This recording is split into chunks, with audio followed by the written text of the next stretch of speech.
In this episode, we help Drew master hip to shoulder separation. And we talk technique and mentality.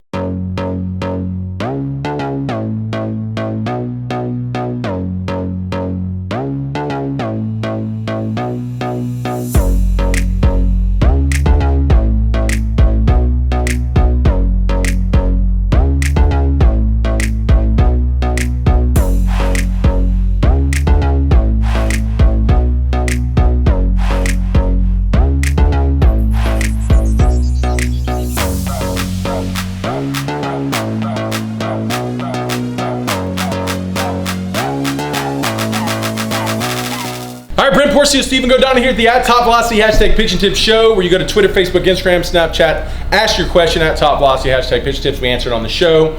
We're going to be at the ABCA convention in Nashville coming up January 7th through 10th. We'll be there with the King of the Hill. We'll have some stuff to give away. Also be selling our King of the Hill program. If you haven't gotten our King of the Hill program, it's a great, you can actually order it all through us at Top Velocity, get the King of the Hill plate with our training program to go with it. On top of that, check out our 3X Pitching Velocity programs. But we're going to have all that at Nashville. Come by and check us out. Hang out with us at the booth. I'm also going to have some surprise guests there. I'm going to have David Aardsma, Major League pitcher with the Braves. That's a surprise now. Yeah, it's not a surprise now. I'm telling you, it's going to be a surprise to everyone else except for those watching. I'm also going to have, I'm just going to say it, I'm going to have John Huzinger, Zinger out there. Probably a lot of people know about him. He's been a pitching coach online for a while. Probably a lot of the guys have seen his videos. He's been a 3X coach with me, a big supporter of 3X pitching. He's going to be with us as well. He hasn't booked his flight yet. I'm hoping this pushes him to book his flight because I got his hotel room. All right, so come hang out with us. It's going to be a fun group of guys, a bunch of meatheads, AKA nerds, or meathead nerds hanging out, talking baseball, talking velocity. I'm going to be demonstrating some biomechanics with David Aardsma, some of the things that we did with him this year that were really pivotal, and having a good season, or a good comeback season for him, and a lot of things that we're doing with him going forward. I might actually be showing some drills that we do with the King of the Hill plates. I think, of course, I will be, and just having fun. So come out. So what's the question for today? Drew Dowd asks, I am 6 feet, 205 pounds. I sit 85. I meet all the strength and explosive goals you have set. Squat, vertical. So I guess he's saying he's got 2 times squat, which means he's squatting 400, but is that ass to grass? Vertical jump, 30 plus inches, I like to see. Broad jump, around 9 feet. Clean, 1.5 power to weight ratio. It's 6 feet, so that means you're cleaning what? 300, or a little over 300. But he has very little, if any, hip to shoulder separation at all. Would you have an idea how much velo this could add? Or does it depend on the person? Okay, you're right. This is a good point. Just because you meet a lot of these lifting and athletic goals doesn't mean you're going to throw hard.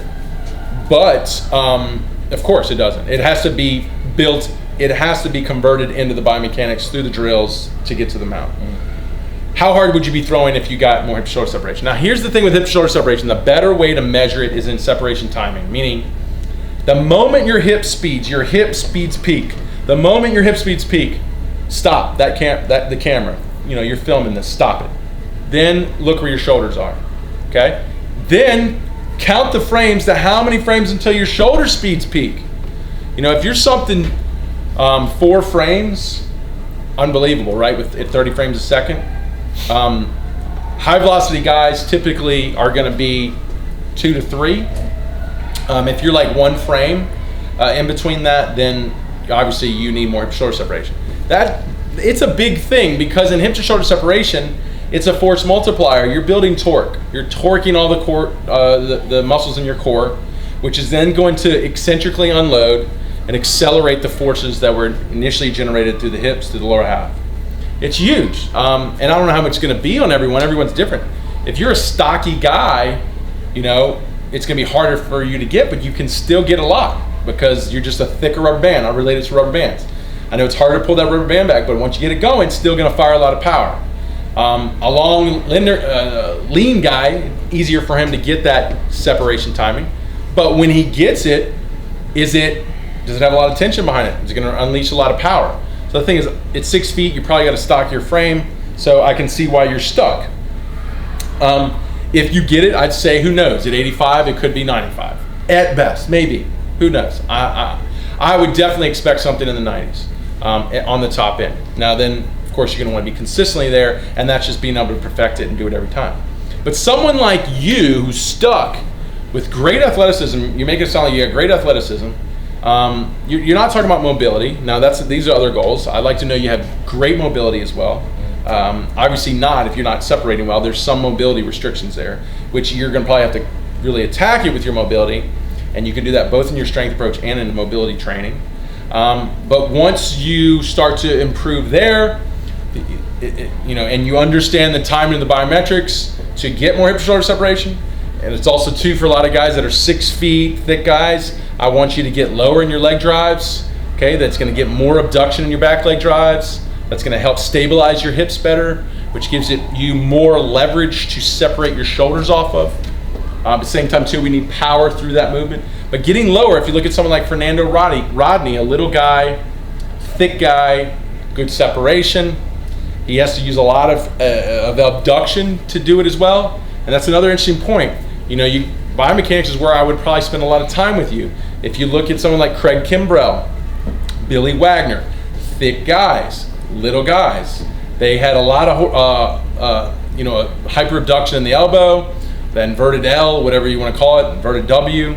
Even though they were able to keep healthy arms, they still had to go into a lot of horizontal abduction, a lot of hyperabduction. What that does is it leverages the shoulder from the hips to create more hip-shoulder separation. You might have to try some of these strategies that we see these thicker guys use, like Rodney's low leg drives. You're going to have to try that. Kimbrell, Wagner's high and excessive horizontal abduction without, the thing is, thick guys can handle that on their shoulders because they're stronger. If this is you might have to do this. But doing all this should leverage and create more hip-shoulder separation and allow you to really multiply the forces and all that athleticism that you say you have. So the point is, I'm really kind of speculating. I would really like to see you in action, see your athleticism in action. I'd like to see your mobility in action, and then I would like to see your biomechanics, and I would help put it all together for you. And that's something that's huge, because we've got guys who come through the camps and they learn the program. Really coming through the 3X Velocity Camp is an orientation to our program. You learn it, and if you commit and you decide to come back for a reevaluation, I had 2 guys come in today for reevaluations.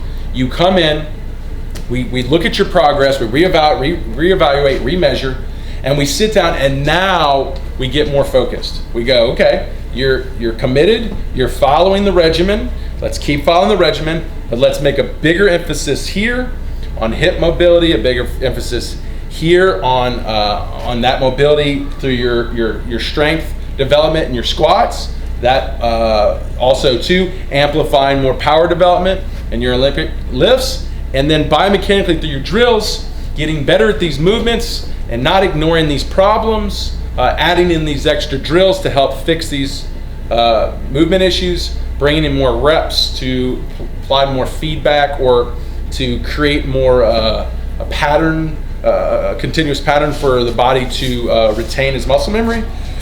And those guys now have a more focused approach following that initial orientation to the camp to just get better. And that's critical. And someone like you, who's really kind of meeting a lot of the basic requirements, that's the next step that you would have to go through.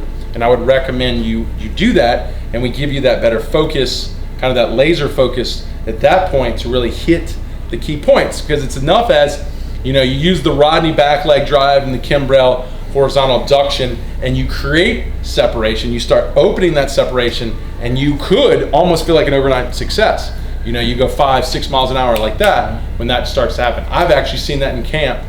One time, a guy came in through 78 on the mound, put him in a separation drill, gave him some of those tips to open that up and tap into his athleticism, and he went up to 86 right there in 2 days. Rarely ever happens, because you don't get guys that are already good athletes across the board that just don't understand the biomechanics. So that's the thing is, I think that's where you are, and obviously this is where you need to go to the next level. You got to get laser focused on what's actually going on.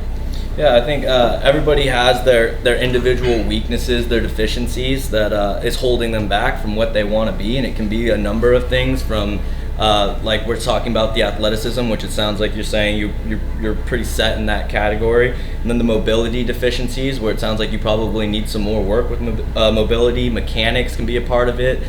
Size, like there's so many factors that go into it that is why it's huge for guys to come down here, get evaluated. We can really find your deficiency and really get you going on the right track and pointing you in the right direction of what you need to do to get better. But another big one that we don't really talk about that much too, that has held some people back in the past who I thought had, you know, pretty good power and stuff like that. Just a lot of the checks were there that you were thinking maybe this person would be throwing harder, is mentality that they just haven't, like, I don't know how to say it, just accepted, like believe that they can do it, would you want to say? Or well, you could call out Scott and the David relationship. Yeah, well, I mean, you could call out a lot of people. I was trying not to call out names just because people, they know and they watch this, but yeah, I just think that there's a mental aspect to it that is really big, that plays into it, that some guys, you know, maybe they don't believe it's going to happen, or maybe they're afraid of it happening, they're afraid of success, or they're afraid of failure. So that's, I think, another thing that can come into it. If you're getting you're checking off the list and seeing that it's happening and your just velocity's not where it's at, maybe you have to check in your head. Maybe it's just something of just accepting that it's going to happen, and that this is what you're going to be, and you're going to become that guy. I think that's a great point. I mean, I don't talk enough at all about the mentality. I decided to upload a great moment where I just captured David talking about what he sees the problems is with most of the kids coming in here. David Aardsma, I've talked about him a lot. Obviously, he's a big ambassador of 3X pitching. Go check out the video I just put up on YouTube, The Road to 90 Miles Per Hour by David Aardsma. Inspirational, and it really shows there is a mentality behind this, obviously. It was huge for me. You know, I've kind of waited to talk about it. I still am going to wait, but I will probably start at some point in my career of doing this to start really digging into the mentality. Because I'll tell you right now, before I hit 94, maybe 95, and I was set consistently 91, 92, after doctors said I never play again, and after sitting mid-80s my whole career, at 26 years old, dude, I went through some serious soul searching and a serious digging deep to pull out this kind of little beast out of me, and it's huge. It's huge. Problem is I don't want to rev up your engine if your car isn't built correctly yet. That's why I spend so much time technically teaching you this, because you have to have a technical base and understanding what you do, and then get it to its max, and then learn this mentality of taking it to your ultimate peak, to your optimal level, really to the point where it surprises you of what you're actually capable of. That's why I've been holding on to doing this. But Stephen's making a great point. Sometimes when you get to the end, a lot of guys are actually afraid to accept or allow success to come. They prime themselves and they're ready to explode, but they just are not allowing it to happen. And once they allow it to happen, the floodgates open and their success explodes. And that is a key breaking point in this program.